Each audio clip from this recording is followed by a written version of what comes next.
Now, I've been purposefully leaving out the animation part out of this video so far because it's important to understand that I never set out to become an animator. I did experiment with animation. In middle school, for example, all of my notebooks had little stickman flipbook animations on them. In 2007, I was making full-on animation shorts on DeviantArt, but it was always secondary to my goal of becoming a comic book artist, which eventually faded off. One of the reasons for that being that I was colorblind. Oops.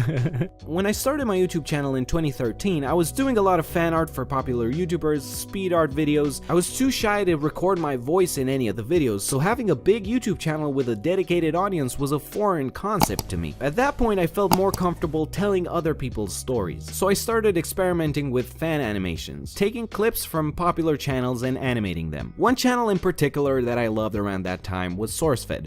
RIP. And after 3 or 4 fan animations that I did for them, Philip DeFranco reached out to me and he was like, "Hey, I see what you're doing here. Would you like to make these weekly animations on the SourceFed channel?" And I was like, yeah. So he passed me over to the SourceFed producers, and for the following 2 years, I made over 200 animations for them. And I learned so much in the process. I developed my own style, my visual sense of humor. I learned what audiences want and how to play off of what they're giving me. I then worked for Smosh for about a year. I did some freelance animation for other companies here and there, but eventually I just got tired of animating other people's stories. I'm grateful for the opportunity to have worked with all of these people. They have indirectly taught me a lot of what I know today, but it wasn't creatively fulfilling for me to keep doing that in the long term. And the straw that broke the camel's back was the now infamous situation where I had to turn down working with Kylie Jenner. I wanted to tell my stories. I wanted to talk about my thoughts. So when the Kylie Jenner video started getting traction, it was sort of my Pokemon evolution, my Super Saiyan transformation. I dropped everything I was doing, I stopped working for other people, and I put all of my efforts into my own channel. And the rest, of course, is history.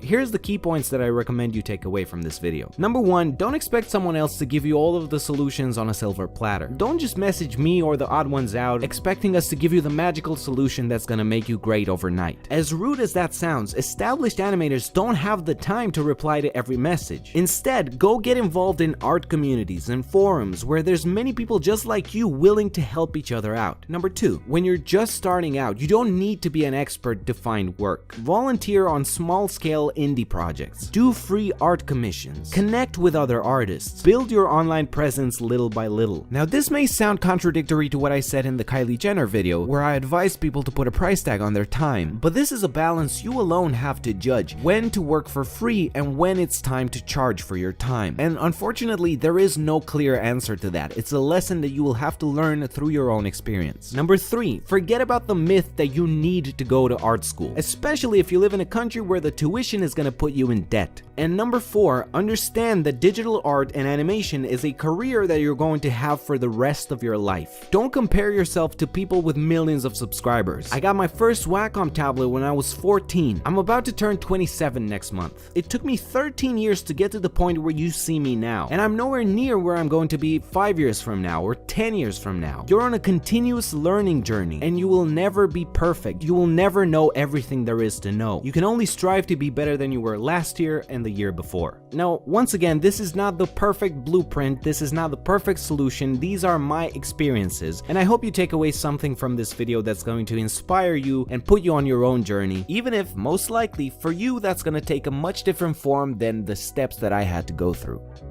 Now, when Wacom reached out to sponsor this video, it was one of those full circle moments, because I've been using Wacom products since I was a kid, and they've always been the market leader when it comes to drawing tablets. They've just released the new Cintiq 16 model, and this is a great move by Wacom, because for a long time, their display tablets have been in the thousands of dollars price range. The new Cintiq 16 is only $649, which makes it affordable to intermediary artists who don't feel quite ready yet to invest twice or 3 times the amount on a full-spec Cintiq Pro display tablet. Now, keep in mind, if you're just starting out and you don't want to invest in a display tablet, you can always get a drawing tablet without a screen. I would recommend something like a Wacom Intuos, which is I think around $70. But if you're looking for a display tablet and you're on a budget, I think the Cintiq 16 is a really good option. The screen size is 15.6 inches, full HD resolution with an anti-glare screen. It connects to your computer with a 3-in-1 cable, so it's not very messy if you want to move the tablet around. The pen doesn't need batteries, it draws power from the screen itself. It comes with tilt tilt support, it feels very natural to hold in your hand because Wacom pens are designed ergonomically for long-term use, which is something I can't say for a lot of the other competitors. To read the full specs of the product, check the link in the description. If you're looking for a display tablet, you're definitely gonna want to check this out. Thank you for watching this. I'll see you again very soon.